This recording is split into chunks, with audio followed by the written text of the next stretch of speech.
Good afternoon and welcome to the Law School's 42nd commencement ceremony. On behalf of the University of New Hampshire and the UNH School of Law, I want to begin by congratulating the class of 2017 on the tremendous professional achievement that today represents.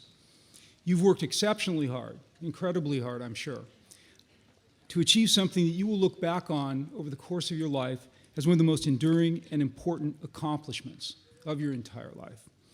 And we will be celebrating that accomplishment today. But I want to begin before we move further on with the festivities by thanking all of you for what you have given back to the law school and to the Concord community during your time with us here in Concord and at the law school. This class is filled with decent and compassionate people who will do important and inspired things with their lives. And it's been a privilege to have had all of you with us here in our community. So thank you for sharing your talent and your generosity and your kindness with all of us.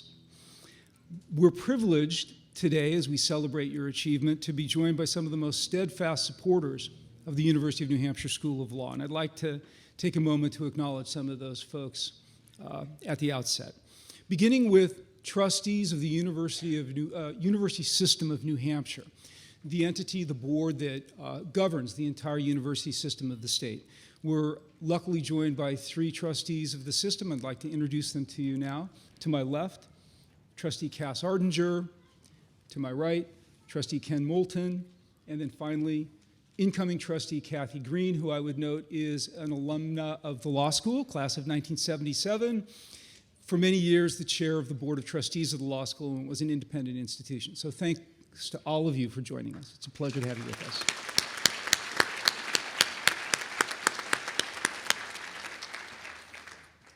I also want to acknowledge our new provost of the University of New Hampshire, Nancy Targett.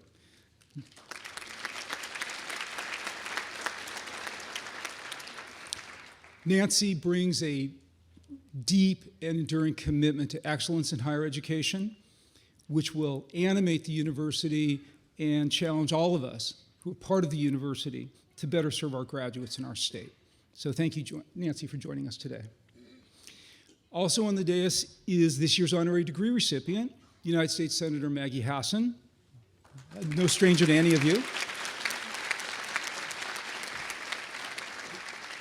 We are so honored to have such an exceptional public servant with us today, and we will be celebrating her contributions to the state and the nation a little bit later in the ceremony. Finally, I'd like to acknowledge to my left our Associate Dean for Academic Affairs, Professor Margaret Mccaig, who is among the most capable and thoughtful and resilient colleagues I have ever had the privilege to work with, and it is the law school's great good fortune to have had her working on its behalf over the last several years. Thank you, Margaret.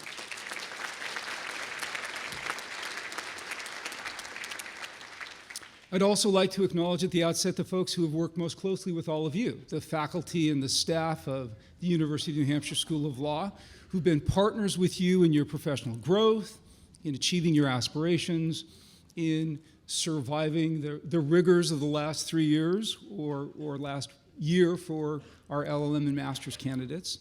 I know each of them joins me in celebrating your achievement.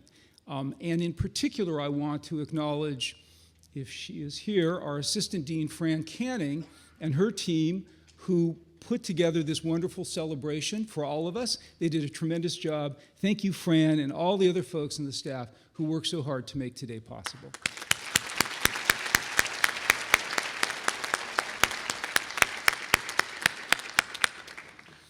And finally, in the category of truly, last but not least, are the friends and family members, all the folks who are gathered here today to celebrate your achievement.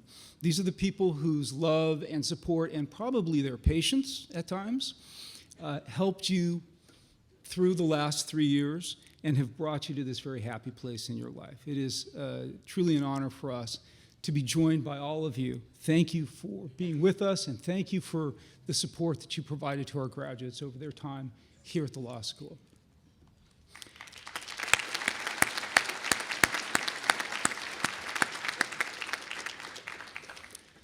Among the many families who are with us here today are a special group. These are graduates who are joining their parents today as UNH Law alumni.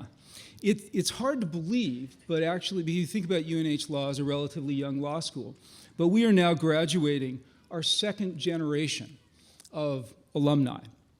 And I'd like to acknowledge in particular two families today who are within that special group. First, the Schwartz family. Dan Schwartz, member of the JD class of 2017, is joined today by his father, Robert Schwartz, who is celebrating the 40th anniversary of his graduation from the law school. I'd also like to acknowledge the Meng family. Fenshi Meng, who's a member of the JD class of 2017, is the son of Qingfa Meng, a member of our first MIP class back in 1987. And his father also served as the president for many, many years of the law school's Alumni Association in the People's Republic of China. Mr. Meng couldn't make it here today to be with us from China, but I know he's with us in spirit. So I would actually ask Dan and Robert and Fenshi to stand so you can be acknowledged.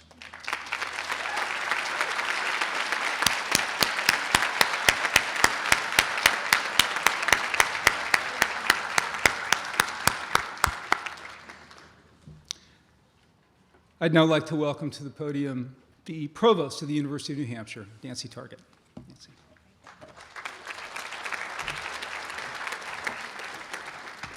It's my pleasure to add my welcome to everyone here today. And thank you, Dean Budd, for that wonderful introduction, and thank you, too, for your leadership in the UNH Law School. And I think probably the most important thing I can say today is congratulations, graduates. I am Nancy Targett, and I am the Provost and Vice President for Academic Affairs at UNH, and it is a privilege to be here with you today and to see everyone in their finery, see everyone excited, and really proud to be in the class of 2017. I think that you have a lot to celebrate. You graduate from one of the nation's best law schools, and in the area of international intellectual property law, it's one of the most respected law schools in the world. You earned your diplomas on the cutting edge of legal education, and we know that that legal education has been changing a lot lately, and this school has been very adaptable in terms of how they are looking forward to generating the next generation of legal scholars. And I think that your degrees represent your tremendous work ethic. They're a reflection of your intellect, and they're also now a reflection of your legal expertise. And I think that probably considering the many hours that you spent in the library, you're going to be celebrating it's lovely to be outside, right? It's lovely to be out in this tent, maybe the first time in a couple of weeks, although I have news for you. As you go to study for your bar exam, you're going to be back in the library all over again.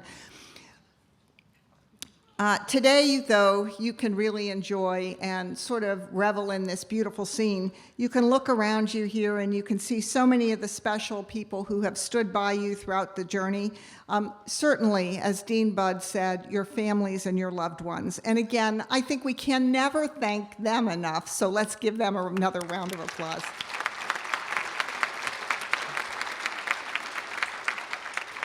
And there's another family, too. It's your UNH family. We are also very immensely proud of you. Your UNH family, of course, includes the legal experts and scholars who comprise our faculty and who really have devoted themselves to mentoring you. I would say, thank you, faculty. They're the staff members, too, who've scheduled your classes, solved your IT problems, kept your campus so beautiful and safe. They also include our trustees, some of whom are here today. Again, all of these people are dedicated to the success of our students, and in particular to your success here in our law school. As students at the UNH School of Law, you've pursued your excellence in scholarship, you've shared your commitment to public service, and you've inspired us to create courses that are innovative, and allow you to pursue cutting-edge intersections of areas of legal studies.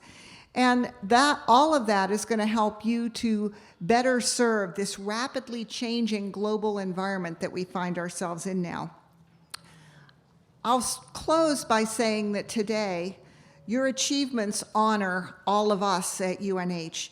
And tomorrow, the world is going to celebrate your contributions and as you work to have an impact in the world, as you work to make a difference.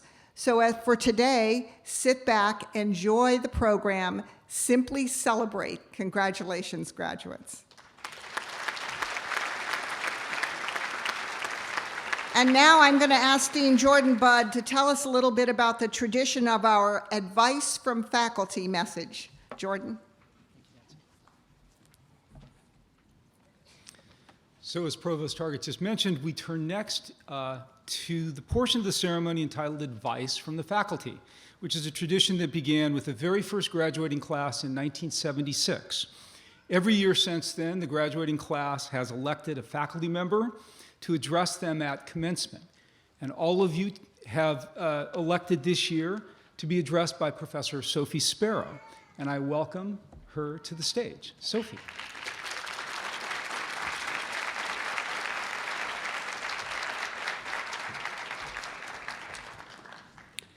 Thank you, trustees, provost, senator, deans, family and friends, and best of all, 2017. You guys are great. So I'm supposed to give you some advice. I don't really believe in giving advice unless it's asked for, but you asked for it, so I'm going to give you it. But I can keep it short. I'll keep it short. But before I do that, what I want you to do is get in groups. And I might give you a test. No, that's not happening. That's not happening. But I have 3 words of advice, and they are omit surplus words. Omit surplus words. That's it. So how does that apply? That applies to your writing. When you're writing and you don't need all that gobbledygook legalese, and you can just take it out and you can say it plainly and simply so that your clients can read it and other people can read it. Omit surplus words in your writing. There are 2 exceptions to this. One is, if it's really an important legal word and it really does mean something and you know that it means something, keep it in. Second exception, if your boss tells you to write that way. But when you get to control the pen or the keyboard, write clearly and simply. I've been in this field for 30 years. I have never, ever heard anyone say that a writer, a lawyer, was too clear. I've never heard that. So I welcome you to aspire to that role. Second thing is, omit surplus words when you're working with other people. It's really easy for us to do the talking. We're lawyers. We're trained for that. People expect us to talk. But really think about not speaking and listening. Listen to your clients. Listen to the groups that you work with, because you're all leaders and you're all going to be working in different organizations. People will look to that. But listen. Listen to what people say. Listen to what they don't say. Listen to what they say with their body language. But omit your own words and spend more time listening. There's a reason we have 2 ears and 1 mouth. The third and last way to omit surplus words is when you are getting negative comments, either yourself or others. Now, I don't mean to ignore all feedback, because feedback is valuable. But if someone says you can't do that or you shouldn't take that career path, listen to your heart. Don't listen to that self-talk that says, I can't do it. If you start hearing, I can't do it, just put the yet at the end of that. I can't do it yet, but I'm going to educate myself. I'm going to go out there, and I'm going to make the world a better place. Thank you very much.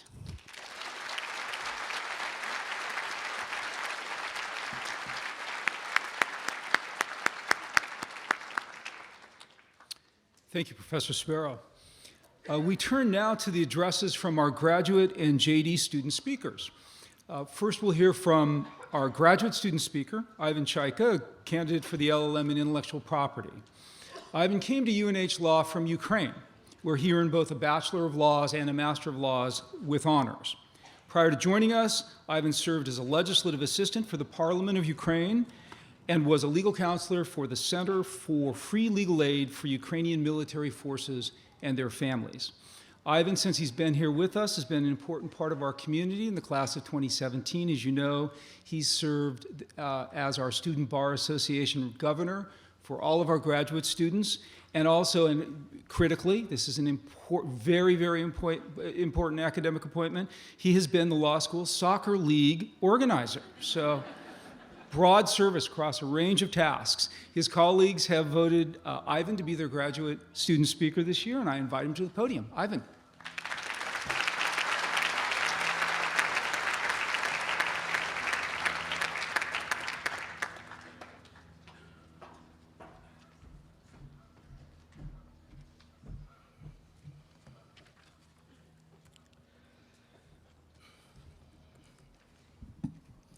Wow, I didn't expect it to see so many people today. My great thanks to all of you that you came.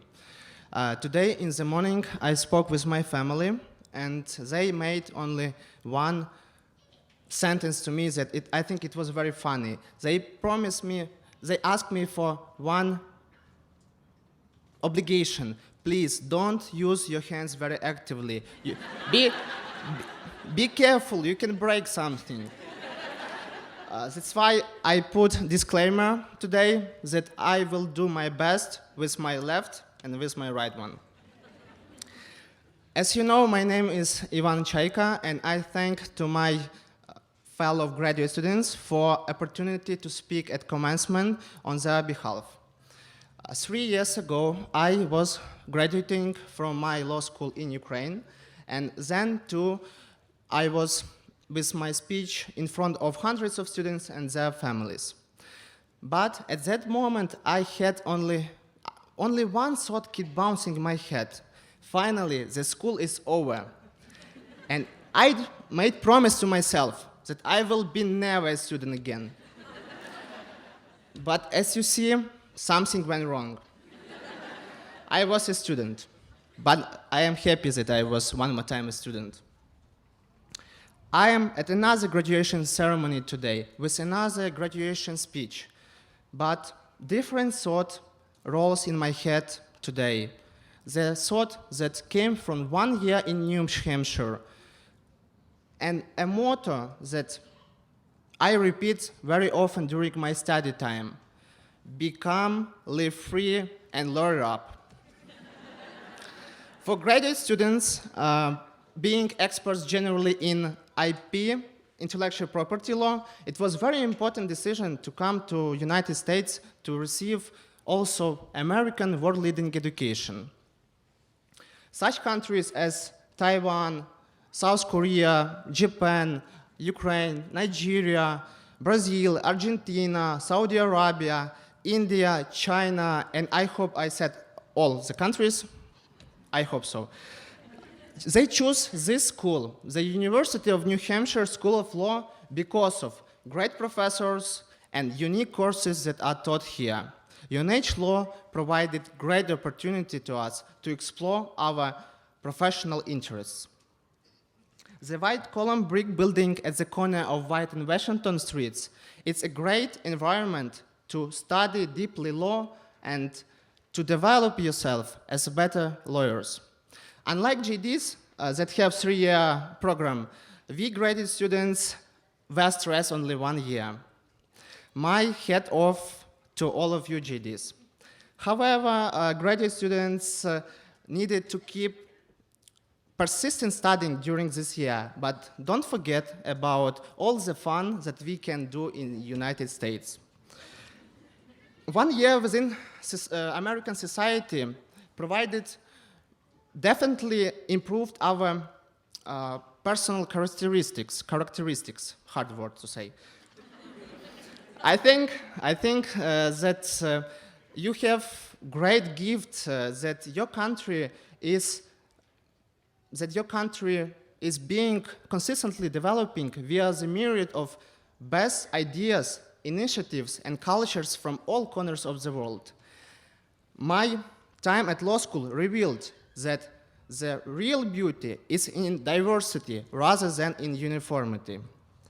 It was very interesting to learn together with students from different countries. It improved our personal world and I think our understanding of things. I was positively surprised with wisdom and traditions of these countries. I think that we created close and supportive fellowship during this 1 year. I believe that a lot of students will be in our mind and our heart for a long time. And also, I hope that we will visit each country someday. Also, I almost forgot, dear GDs, we are also welcoming you to our countries. Free food. Most of our countries, they are still continuing to develop their IP system. My native country for a long time had some difficulties to manage effectively its IP assets. Nevertheless, even today, Ukraine being in war conflict with Russia started to make very good positive steps to innovative development. I think that very soon I will return to my country with knowledge I have gained in the United States. In closing, I share with faculty, administration, and my fellow students sincere expression of gratitude and graduation wishes. The UNH Law building over there next to this park started to be for us as our real home. An institution is not created by the walls, but by the people who are in them. Our school is a great example of it. A person or a small team can make a big change. On behalf of graduate students, I would like to say thanks to our professors. You exploded all of our expectations. You were not only teachers, but also advisors, mentors, and I hope even friends. Because we were a small but very lovely community, I would like to say thanks to all members of administration, staff that make our life at school easier and more pleasant. Also, I would like to appreciate the team of our personal lifeguards during this American journey. Dear students, everything that you do could comply with Olympic Games principles. Swifter, higher, stronger. But we are more familiar with lyrics of Kanye West. Harder, better, faster, stronger. Live free and constantly learn. Love and be loved. Don't forget your friends. Let these words accompany all the rest of your life adventures. In Ukraine, we have a saying that a good lawyer is not the one who knows everything, but the one who knows where to find. I hope that you know both. It is now your time to make real change in the legal career, lives of people, and I hope in the whole world. My congratulations to you, dear students, your families, and also good luck in your bar exam and patent bar. Thank you.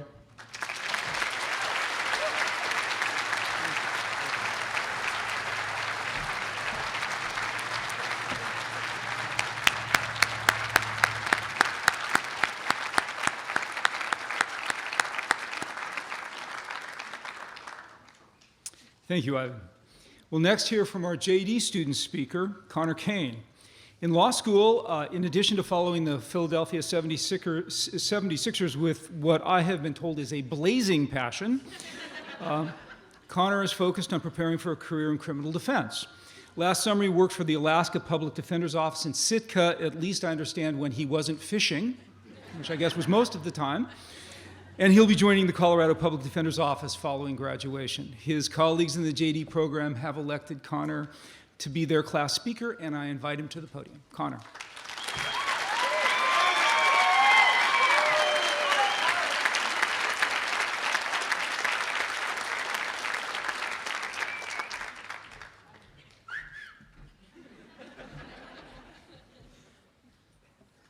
I can't promise what I'm going to do with my hands when I get nervous. I'm all over the place, so thanks for clearing that up for us, Ivan. But I wanted to start off by thanking all of our families, our friends, and our professors for helping us get through these last 3 years. I also want to thank probably the most important people in my lives the past 3 years, my fellow classmates, for electing me to be the student speaker. We learned throughout law school to exercise professional judgment, and I think you guys kind of messed up with your professional judgment by electing me to be the student speaker. I really don't know what I'm doing right now. And that's kind of how I started off law school. I really had no idea what I was doing. I didn't know what kind of law I wanted to practice. I didn't know where I wanted to practice. And those were the two questions that were constantly asked of me by all my friends and my family. Where did you want to practice? What did you want to do? And depending on the day of the week, I always gave somebody a different answer. And I'm sure a bunch of my classmates have done the same. Some days, I wanted to be an intellectual property lawyer in New Jersey and stay close to my family. Sometimes I wanted to do environmental law and live in Vermont and save the planet. Then sometimes I wanted to be a public defender in Alaska or Colorado or just somewhere where I could go fishing. And then some days I didn't even want to be a lawyer. I wanted to swear off the legal profession. I had enough of classes. I was going to be a lumberjack or a fisherman. And actually, if anyone knows who's hiring as any lumberjacks or fishermen, I don't want to take the bar. And those two questions were asked of me throughout the last 3 years of law school, and it was always hard to give an answer to those questions. And it was a reflection of what happened my first year of law school. I really didn't know what I was doing. I didn't know much about the law when I started law school. It took me about a half a semester, despite Professor Sparrow's best efforts, to realize that a tortfeasor is actually a bad thing, and you don't want to be one. I thought it was a really cool word, but you should not want to be a tortfeasor. That's bad. I also didn't know much about contract law and the Uniform Commercial Code, or as we all know it, the UCC. But now, after 3 years of law school and reading some parts of the UCC here and there, I know that the UCC only applies to merchants. Professor Hearn can't fail me in contracts now I already passed. And I really still don't know what's going on in civil procedure. I think that's just a given. But after my first year of law school and trying to figure out who I was as a person, I was able to get my first experience in the legal profession. I was able to clerk in Vermont, and I was able to realize that I could be a part of the legal community. I started to believe in myself. I started to believe that I could face the tasks that law school presented. And that's how law school went. I started to believe in myself. And we all, at one point or another, we had to sit down, and we had to study, and we had to believe in ourselves. No matter what we thought we knew, there was always a time where we had to rise to a challenge, that we had to put our self-doubt behind us, believe in ourselves, and move forward. And that's what the biggest lesson for me in law school was learning how to believe in myself, and also learning how to trust my friends and to trust the process. Without my fellow classmates, I wouldn't have been able to accomplish any of my law school accomplishments. I guess I accomplished something. I relied on my classmates. And it was the most important thing about law school, was becoming your friend and to learn from you all. And it was a pleasure to spend the last 3 years with you. And I would just want to thank you all again for being such great friends and colleagues. And when we're out here in the world, in the future, and you're going through some tough times, know that we can always rely on each other and that you can always do whatever you put your minds to, because we did this. It's all about believing in yourself and trusting each other, trusting the process, and just really thank you all again for being such great friends and colleagues. If you ever find yourself in Colorado, you know where I'm at. Well, I don't know where I'm at yet, but you guys can give me a call. You got my number. All right. Thank you guys so much.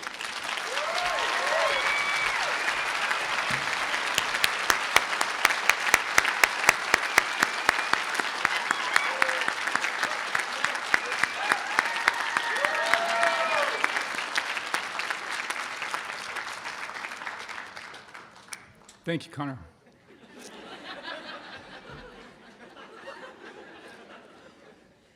So free food in Colorado? Good, all right. And public defense, they go really well together, right? Okay. So today we have the privilege of conferring an honorary degree upon an outstanding member of our profession, United States Senator Maggie Hassan. Senator Hassan earned her BA degree from Brown University, her JD from Northeastern Law School. She did overcome that, though, and we recognize her as an excellent member of the profession nonetheless. And she practiced as a business attorney for many years before entering public service. Senator Hassan was first elected to the New Hampshire State Senate in 2004. During that service, which extended for multiple terms, she was selected by her colleagues to serve as both President pro tem of the Senate and Majority Leader. In the state Senate, Senator Hassan promoted universal kindergarten. She helped lower the state's dropout rate. She sponsored the Regional Greenhouse Gas Initiative, which has reduced long-term energy costs and obviously curbed pollution. And she was instrumental in enacting marriage equality in our state.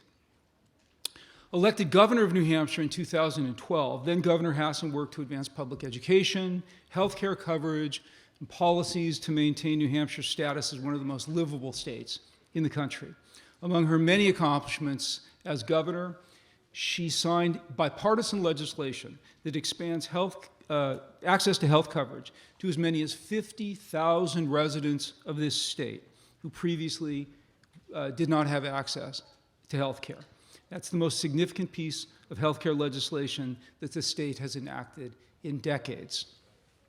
She was elected to the United States Senate last November and currently serves on the Commerce, Science, and Transportation Committee, the Health, Education, Labor, and Pensions Committee, the Homeland Security and Governmental Affairs Committee, and the Joint Economic Committee. As a law school that was founded to promote public service, we are especially proud today to celebrate the service and achievements of this outstanding leader of our state and of our profession. She is an inspiring role model for all of us and a powerful example of how one lawyer can make a profound and positive difference in the lives of many others. Senator Hassan, would you please step forward?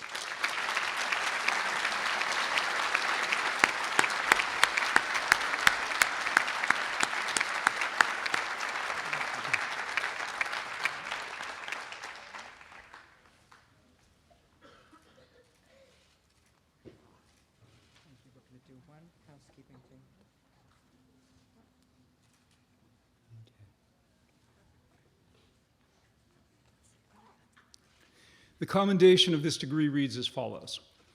In recognition of her far-reaching contributions to the citizens of New Hampshire and of the United States during her exemplary career in public service, including her work as governor of the state of New Hampshire and as United States Senator from the Granite State, the University of New Hampshire School of Law, upon the recommendation of the dean and faculty, hereby confers on the Honorable Margaret Wood Hassan the honorable degree of Doctor of Laws and all the rights, privileges, and honors pertaining to this degree.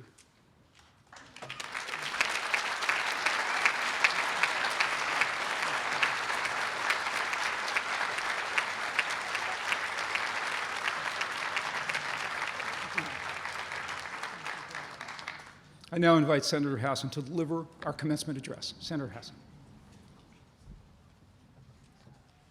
Well, good afternoon, and what a true pleasure it is to be here with all of you on such a beautiful New Hampshire day. Provost Target, thank you, and Dean Budd, thank you as well for inviting me for the honor of the degree. To all the members of the board, present and not present, thank you for everything you do to strengthen our education in New Hampshire. To all the distinguished award recipients and guests, to the faculty, staff, and the entire University of New Hampshire School of Law community, thank you for allowing me to join you today. Most importantly, though, congratulations to the University of New Hampshire School of Law class of 2017.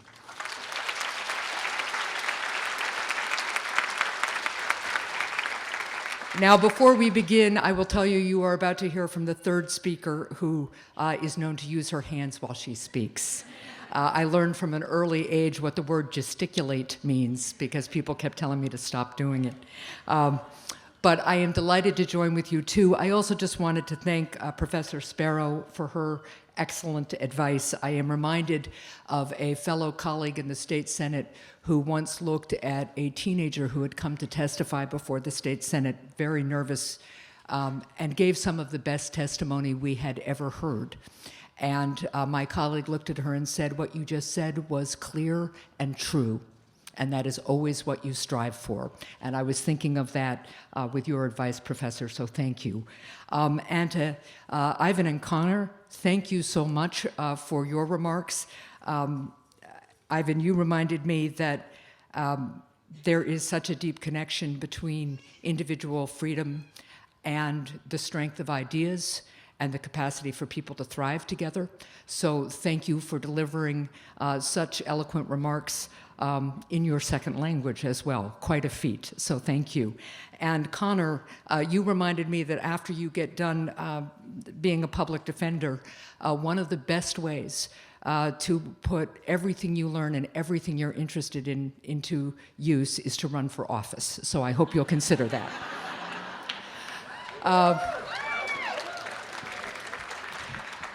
Look, we are here today to celebrate your many successes and the journey that you have taken to reach this moment. You've invested your time and energy into building a stronger future for yourselves and in turn for our entire state and nation. For that, I am grateful, and you all have so much to be proud of. But you didn't do it alone. Your family and friends, your advisors and professors, and countless others helped you persevere. Their sacrifices have also contributed to your achievements, so how about another round of applause for them?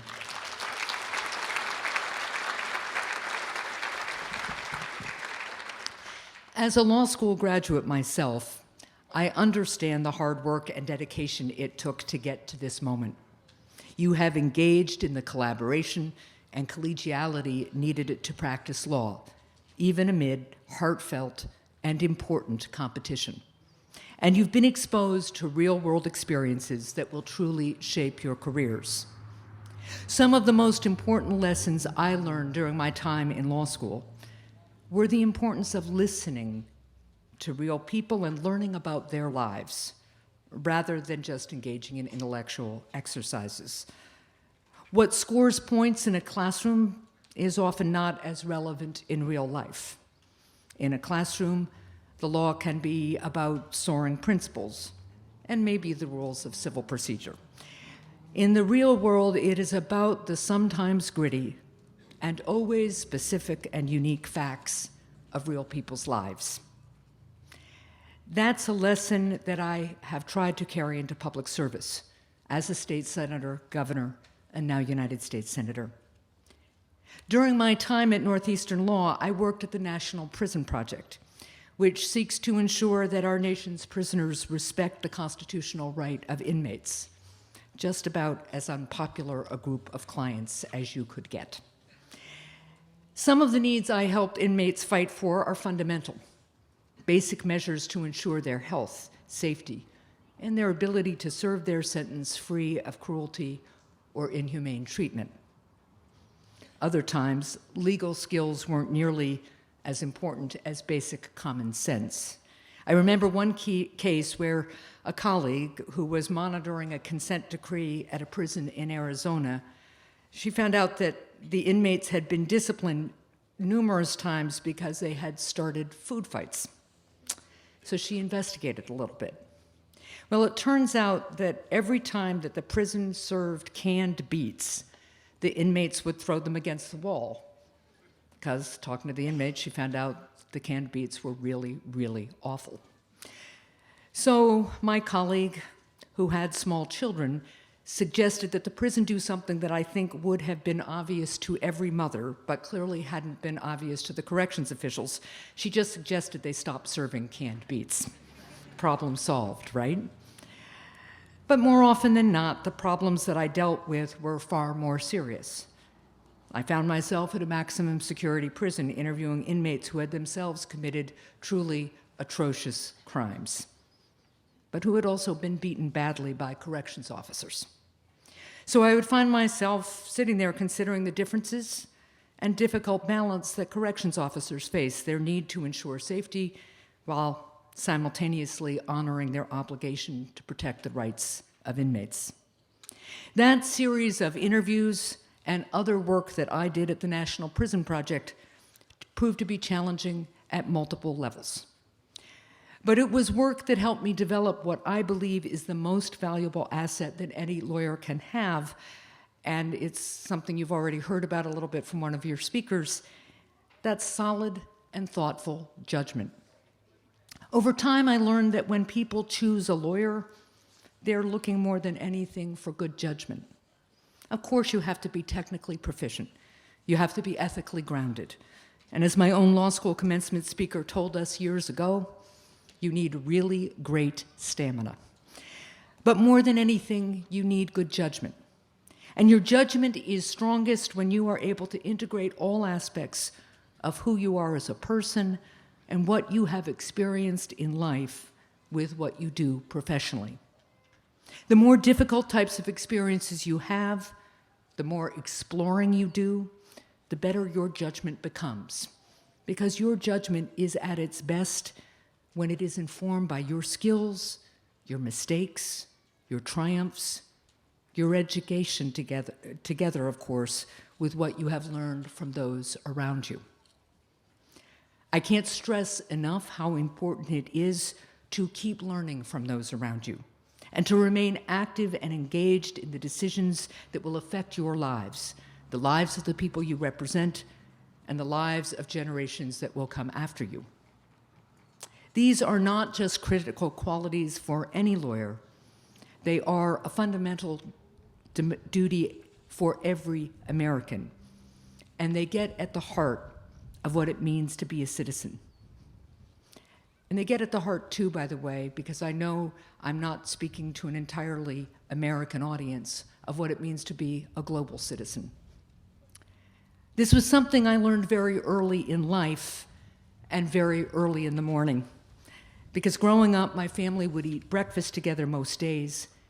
And when my father wasn't reading the newspaper, he would turn to me and my siblings and ask us about our plans for the day. From time to time, the question my dad, a World War II veteran, would ask was, "What are you doing for freedom today?" That is, of course, a pretty big question to ask a fourth grader. And it's a pretty big question to ask a law school graduate, too. And while there may not have been much I could do as a fourth grader, it's a question that proved to have a lasting impact on me. It certainly got my siblings and me thinking then, and it still does today. It got us thinking about the world beyond ourselves. It inspired us to think about fairness and inclusion as we went about the business of growing up. Today, you are all thinking about the next step in your professional life. As you do that, I urge you also to consider my dad's question and the critical job that we all share, that of a citizen in a democracy. In every corner of our nation, people are engaging in their communities, standing up for their values, and working to make a difference. Civic engagement can be something as simple as making your voice heard to your legislators and fighting for the priorities and policies that you're passionate about. No matter whether you're a Democrat or a Republican or an independent, your voice matters. And our democracy depends on you using it.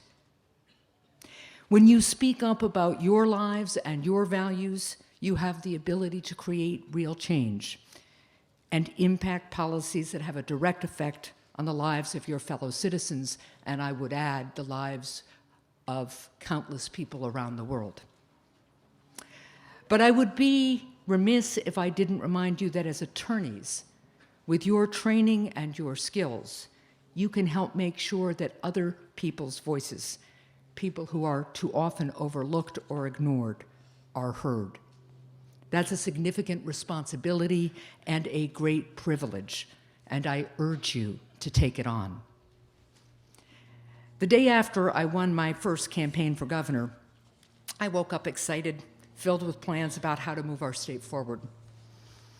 I also, because I'm a lawyer, had the sudden realization that the moment I was inaugurated, I would be a defendant in a whole lot of lawsuits. Those lawsuits included one case brought by New Hampshire legal assistants to ensure that women inmates were treated fairly and housed humanely. We needed a new women's prison, and we had for a long time. But when you have a limited capital budget of $120 million to spend every 2 years on all of the state's building projects, schools and courthouses are usually more politically popular than a prison. But the great work of New Hampshire legal assistants and their pending litigation helped me convince our state legislature to invest in a new facility. It's now under construction, soon to open just down the road. Never underestimate the value of engaging with your legislators and with your fellow citizens, of finding an issue that you are passionate about and dedicating yourself to it. Because when you do that, it has the capacity to affect countless others. Every single graduate here today has shown the desire to invest in themselves through their education. Because of your education at UNH Law, you're better prepared to pursue opportunities that will help you craft a brighter future for yourselves and for the economy of your state. And as you embark on the next chapter of your life's journey, I encourage you to continue to take the time to learn about the issues and policies that have a direct impact on your lives and the lives of your friends and families. And I encourage you to engage in our democracy and to continue building on our founders' compact to create a more perfect union. Our nation was founded on the core value that can really be summed up in 2 words: everybody counts. Our founders believed that when we are free to work hard and to follow our dreams, no matter our circumstance or our background, we unleash the talent and energy of each of us, honoring the cause of human dignity and freedom while allowing our country to compete, grow, and thrive.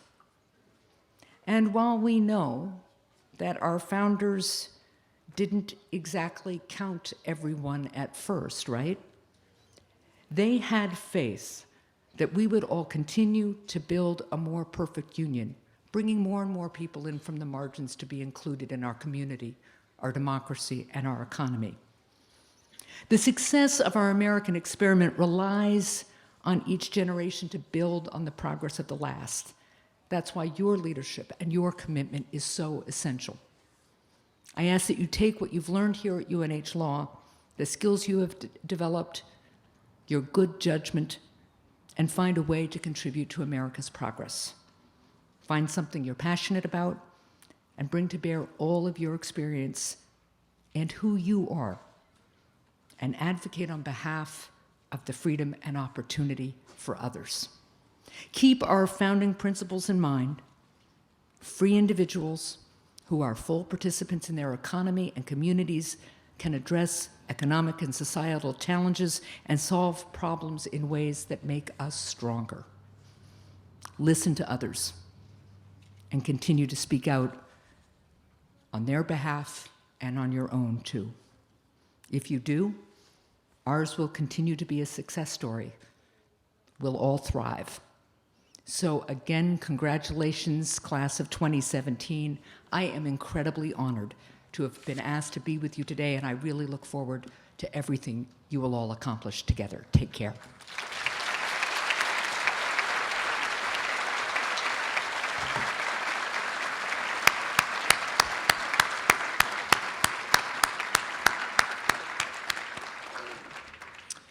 Thank you, Senator Hassan, for those inspiring and powerful remarks. It's truly been a pleasure and an honor to have you with us today. Thank you. So now we're going to turn to something I think all of you have some mild interest in, which I believe is awarding of degrees. So, Dean Canning.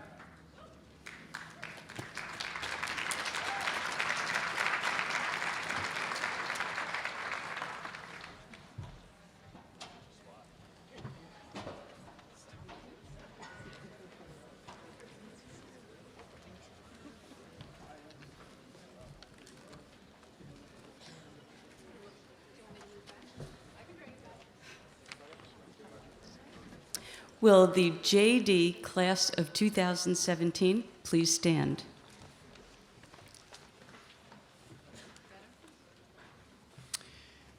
In recognition of the satisfactory fulfillment of the course of study and all the requirements pertaining thereto, the University of New Hampshire School of Law hereby awards the degree of Juris Doctor with all the rights and privileges, honors, and marks of distinction pertaining to those elevated to this degree.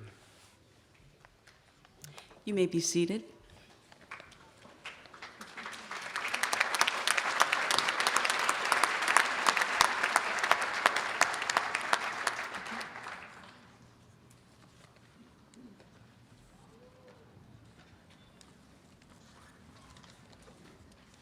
Brian K. Adams.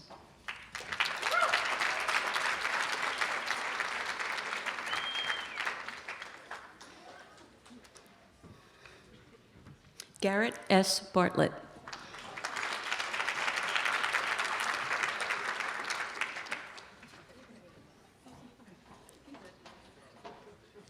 Amy Marie Bonaquisti.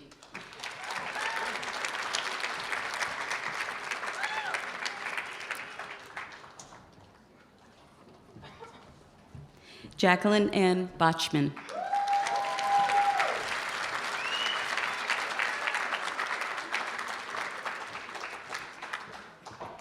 Catherine Cheryl Bouquet.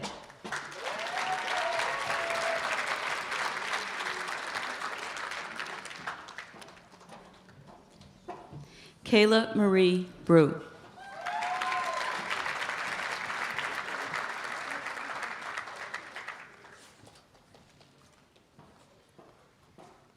Caitlin Nicole Brown.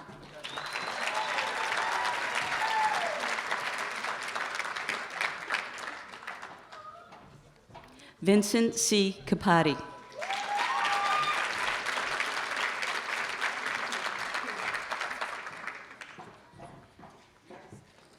Scott D. Chase.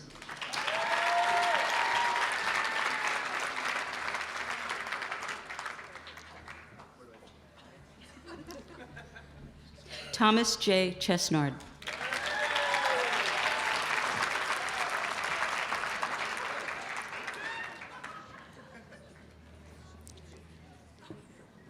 Colin M. Kreco.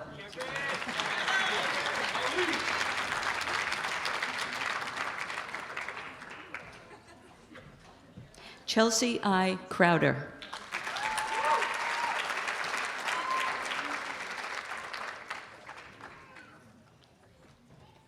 David C. Danielson.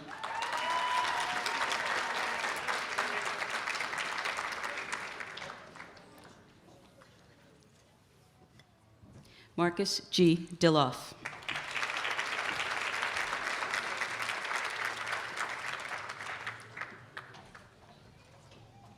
Caitlin Jeanette Ebert.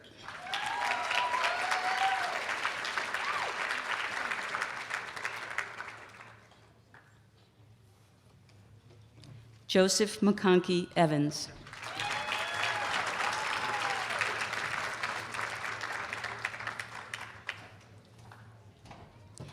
Elizabeth Erin Ewing.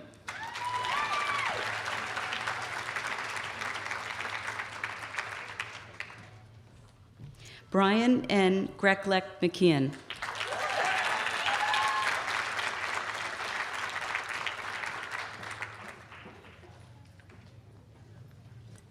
Casey L. Griffith.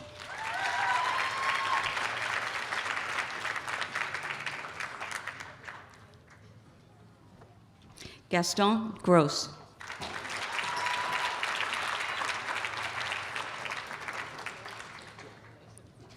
Michelle Gross.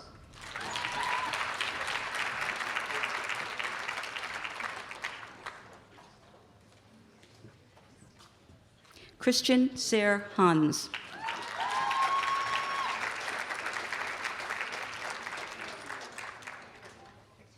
Joshua Connor Harrison.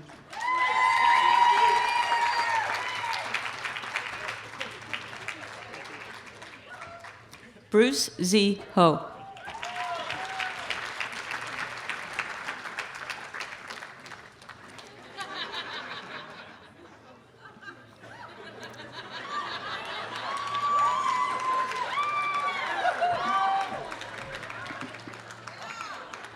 Andrew P. Hogan.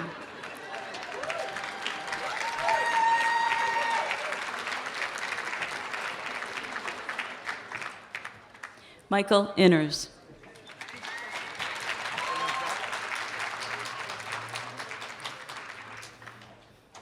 Connor V. Kane.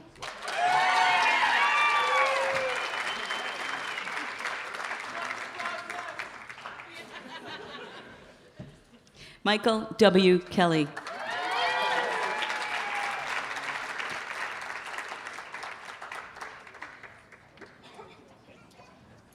Anastasia Monique Carrick.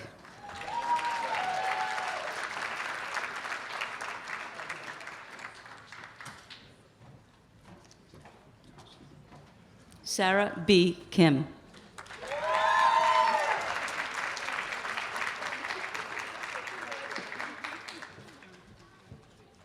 John E. Kind.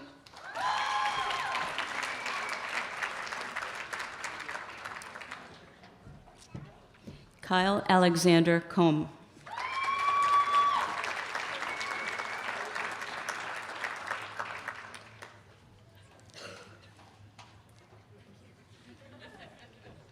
Ryan D. Landry.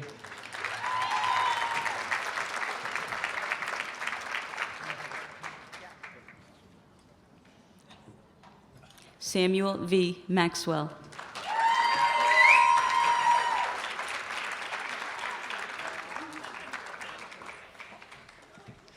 Tyler K. McAfee.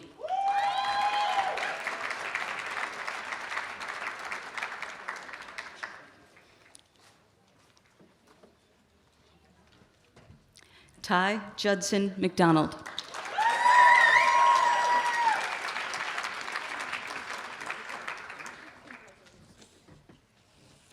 Tara Elizabeth McDonald.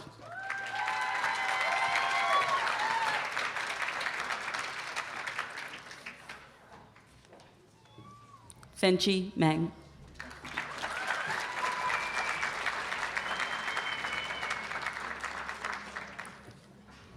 Matthew F. Biliano.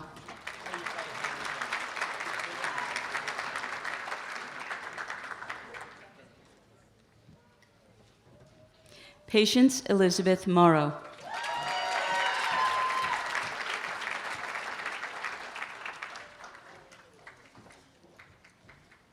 Zachary D. Osterloh.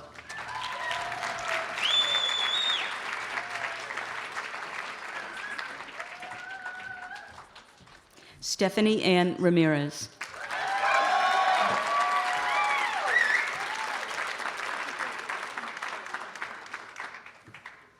Stephen A. Roll.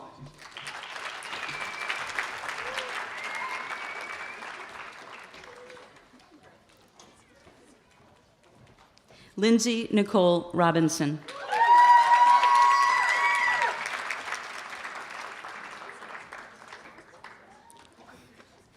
Justine Marie Sachs.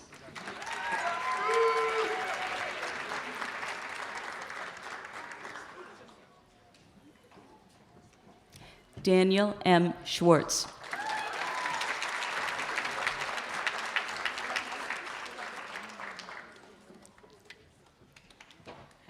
Gregory W. Seidner.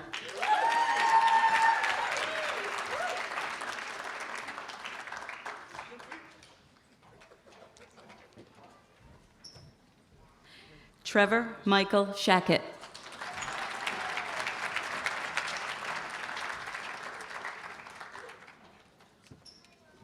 Ashley Stewart Smith.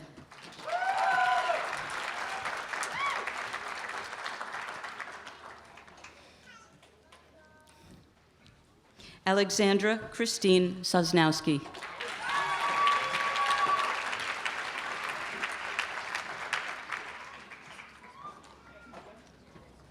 Amelia Grace Schroeder.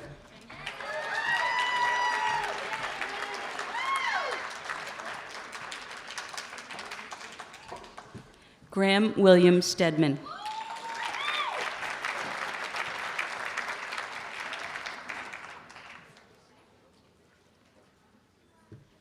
Christopher P. Sullivan.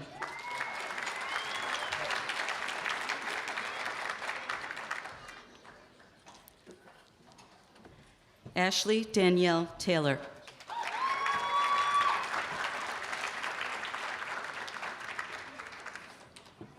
Josiah James Thorogood.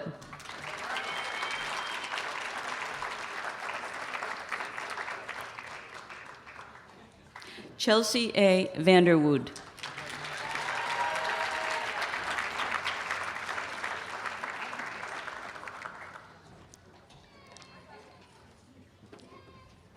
Elizabeth Carol Velez.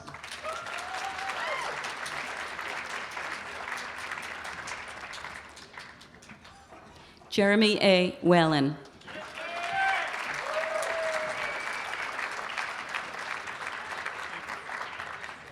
Angelica Wilkerson.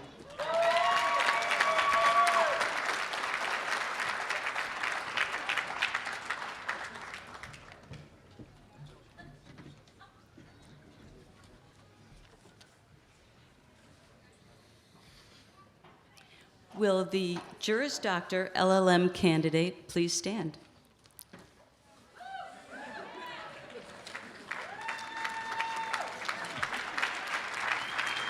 No, keep standing. Don't sit down yet, Chelsea. We're not done. This one's all for you. It's all for you. In recognition of the satisfactory fulfillment of the course of study and all the requirements pertaining thereto, the University of New Hampshire School of Law hereby awards the degree of Juris Doctor and Master of Laws in Intellectual Property, with all the rights and privileges, honors, and marks of distinction pertaining to those elevated to this degree. Congratulations.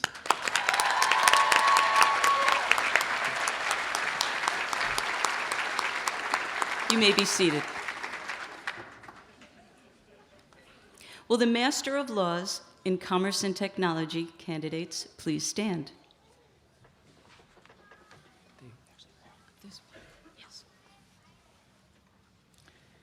In recognition of the satisfactory fulfillment of the course of study and all the requirements pertaining thereto, the University of New Hampshire School of Law hereby awards the degree of Master of Laws in Commerce and Technology with all the rights and privileges, honors, and marks of distinction pertaining to those elevated to this degree.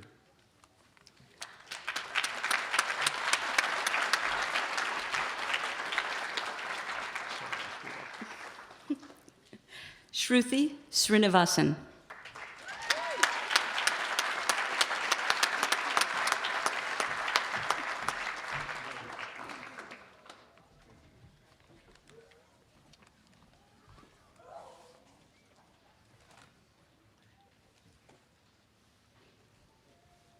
Will the Master of Laws in Intellectual Property candidates please stand?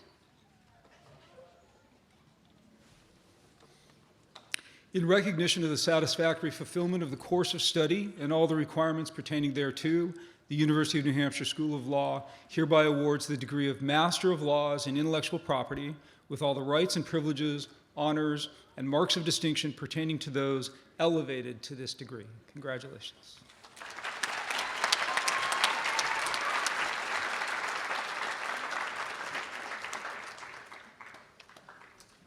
Melanie F. Almeida.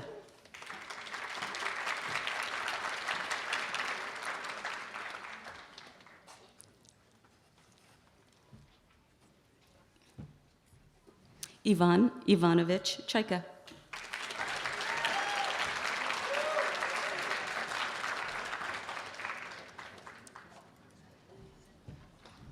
Runjia Chen.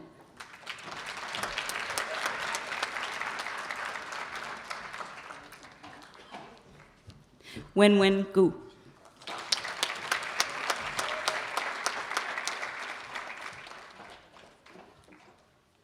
Yushin Guo.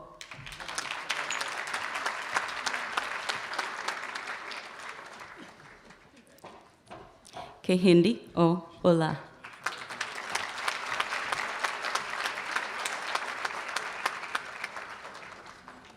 La Yu.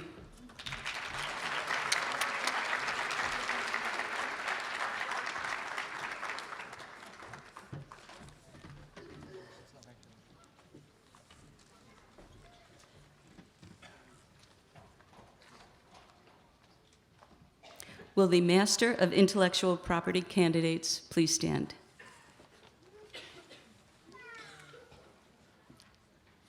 In recognition of the satisfactory fulfillment of the course of study and all the requirements pertaining thereto, the University of New Hampshire School of Law hereby awards the degree of Master of Intellectual Property with all the rights and privileges, honors, and marks of distinction pertaining to those elevated to this degree. Congratulations.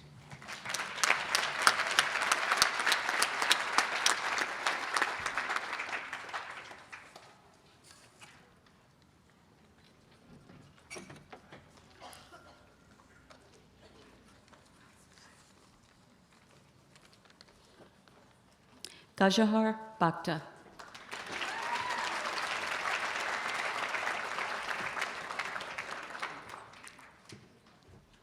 Jiao Yu Chen.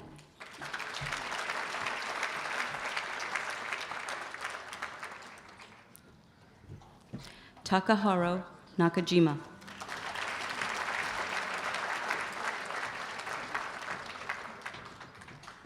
Young Sak Shin.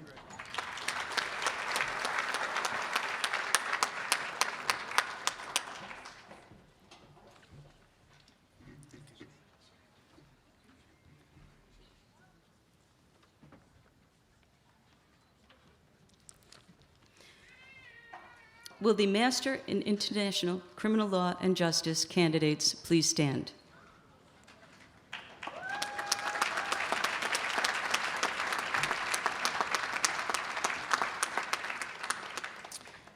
In recognition of the satisfactory fulfillment of the course of study and all the requirements pertaining thereto, the University of New Hampshire School of Law hereby awards the degree of Master of International Criminal Law and Justice with all the rights and privileges, honors, and marks of distinction pertaining to those elevated to this degree. Congratulations.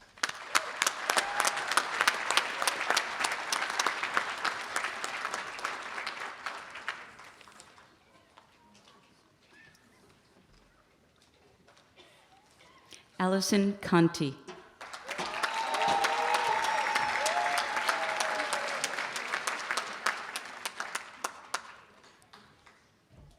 Brittany L. Donovan.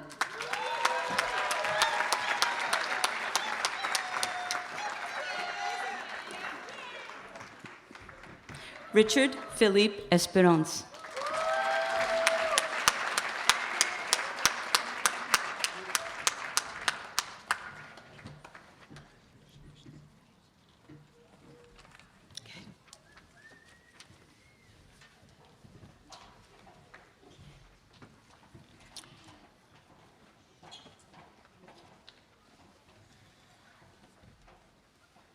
I ask all graduates to now stand for the conferring of degrees by the University of New Hampshire.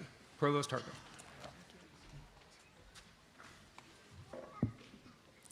By the authority vested in me as Provost of the University of New Hampshire, and in recognition of the satisfactory fulfillment of the courses of studies and on all requirements pertaining to the degrees awarded, I now confer upon you all the rights, privileges, honors, and marks of distinction pertaining to those elevated to these degrees. Congratulations.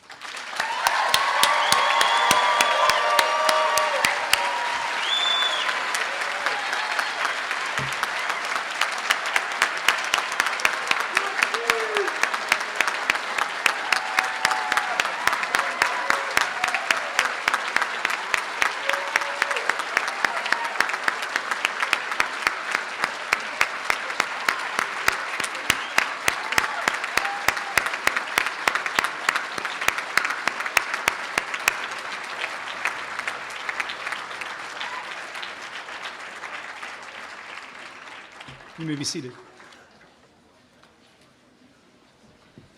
So congratulations to all of you, and welcome to the ranks of law graduates.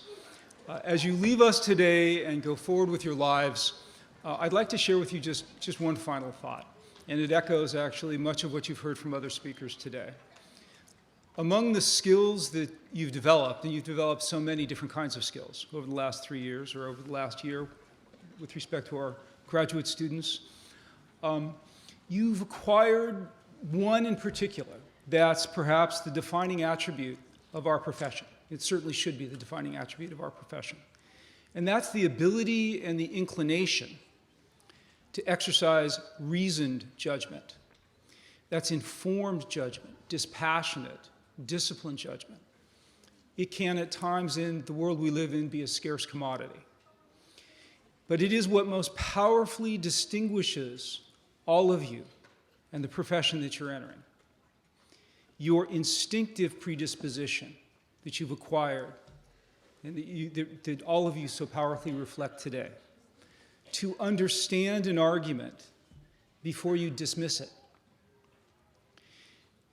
There's always going to be disagreement in democratic society, as Senator Hassan pointed out so powerfully. It's disagreement in the courts, in the legislatures, on street corners, disagreement everywhere, the coffee table, the coffee shop and the dinner table. So the only question before us is really how we're going to choose to disagree. And we can either do so respectfully, using the skills, the attributes, the inclination that you now so powerfully reflect, to consider the facts and the competing principles and interests at issue, or you can just raise your voice. By your very nature, as the professionals you have become, you will model the exercise of reason and judgment for a society that at times seems to have forgotten how to do so.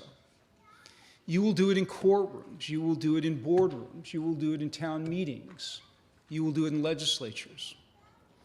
You will be custodians of reason in an often unreasonable world.